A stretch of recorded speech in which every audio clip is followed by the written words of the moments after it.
Ce soir est Mirdad Kazandji, le directeur de l'Institut Pasteur, et également membre de ce conseil scientifique territorial. Mirdad Kazandji, bonsoir. Bonsoir.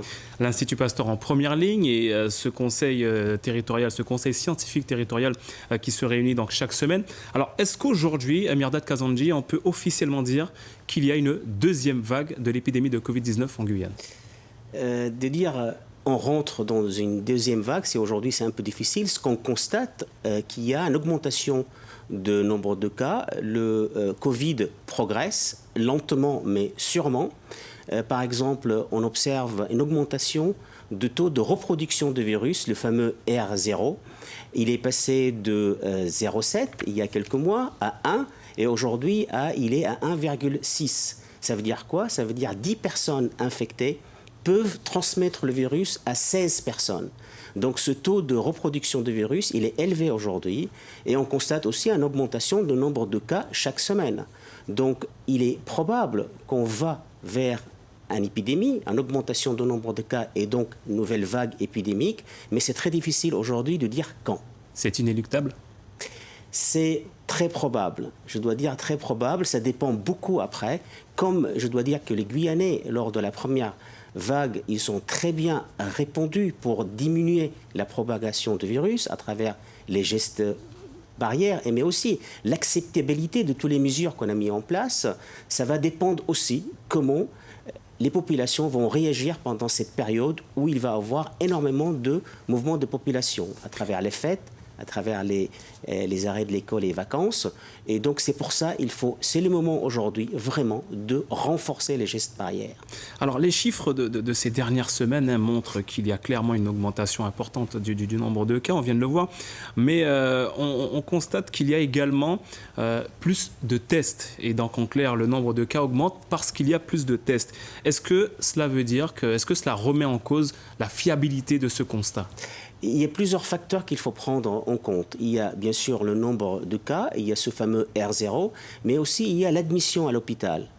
Il y a toujours un décalage entre l'augmentation du nombre de cas et l'admission à l'hôpital. Et on commence à constater, par exemple, ce week-end, il y a plus 3 cas.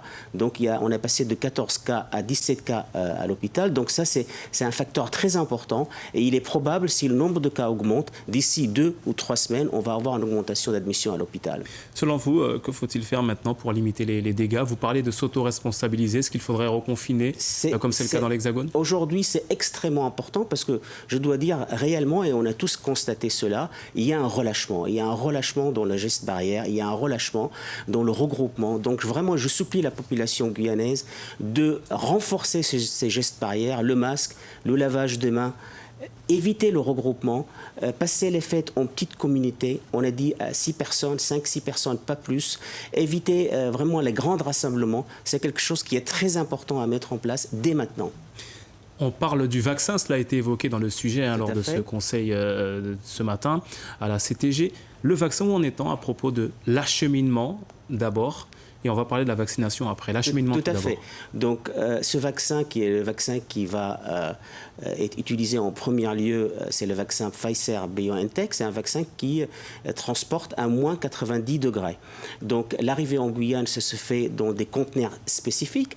Nous avons dans le laboratoire ce type de conteneurs. C'est prévu quand? Oui, on a l'habitude. C'est prévu début janvier. C'est le même calendrier qui va être suivi en métropole. Dès qu'on obtient l'autorisation de la mise sur le marché de ce vaccin, et l'autorisation européenne d'abord, et donc ce vaccin arrivera en Guyane. Il y a les installations qui sont adaptées, qui sont prévues à l'hôpital pour pouvoir recevoir les premières doses de vaccin. Alors vous parlez de l'hôpital de Cayenne, je suppose. Ce sera le seul établissement à pouvoir faire ces vaccins, à pouvoir donner ces vaccins? Oui, pour l'instant, parce que les personnes vaccinées, il doit avoir d'abord une consultation médicale avant, un suivi médical après vaccination pour quelques heures. Donc c'est pourquoi ces vaccins doivent se faire aujourd'hui dans un cadre strictement médical. Mais après, deuxième phase, il va y avoir d'autres types de vaccins avec un transport plus facile, donc en avançant vers l'année, et il y aura d'autres, bien sûr, programmations, d'autres types d'admission de vaccins.